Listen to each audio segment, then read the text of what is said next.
భారత గ్రామీణ మారుమూల ప్రాంతాల్లో విద్యార్థులు, ఉపాధ్యాయులు, సామాన్యులు హై స్పీడ్ ఇంటర్నెట్ కోసం కొండలు, చెట్లు ఎక్కుతూ ప్రయత్నిస్తున్నారు.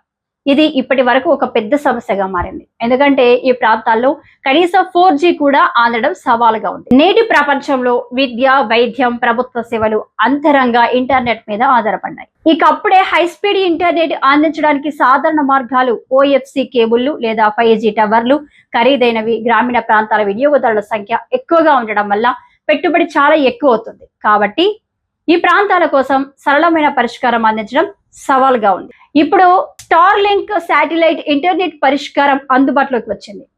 ఎలాన్ మస్క్ ప్రారంభించిన స్టార్లింక్ ప్రాజెక్ట్ ద్వారా నేరుగా ఆకాశం నుంచి హై బ్యాండ్ సిగ్నల్ అందించబడుతుంది. ఇది OFC కేబుళ్లు లేదా 5G టవర్లు అవసరం లేకుండా మారుమూల గ్రామాలను, పాఠశాలలు, ఆరోగ్య కేంద్రాలు కనెక్ట్ చేస్తుంది.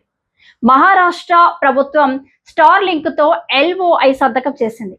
ముఖ్యమంత్రి దేవేంద్ర ఫడ్నవీస్ సమక్షంలో స్టార్లింక్ వైస్ ప్రెసిడెంట్ IT శాఖ కార్యదర్శి సంతకం చేశారు. పైలట్ ప్రాజెక్టులో 90 రోజుల పాటు మావోయిస్టు ప్రభావిత ప్రాంతాలు, గిరిజన పాఠశాలలు, ప్రాథమిక ఆరోగ్య కేంద్రాలు కనెక్ట్ చేయబడతాయి.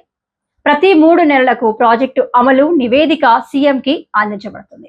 ఈ ప్రాజెక్టు ద్వారా విద్యార్థులు ఆన్లైన్ క్లాసులు సులభంగా తీసుకోవచ్చు.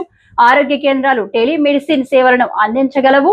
ప్రభుత్వ సేవలు, విపత్తు ప్రతిస్పందన, అటవీ తీర ప్రాంత కేంద్రాలు హై స్పీడ్ ఇంటర్నెట్ ద్వారా సమర్థవంతంగా పనిచేస్తాయి. స్టార్లింక్ శాటిలైట్ ఇంటర్నెట్ ద్వారా గ్రామీణ ప్రాంతాల్లో డిజిటల్ కనెక్టివిటీ విప్లవం సృష్టించబడుతుంది. ఇంటర్నెట్ విప్లవం మన జీవితాలను మార్చింది.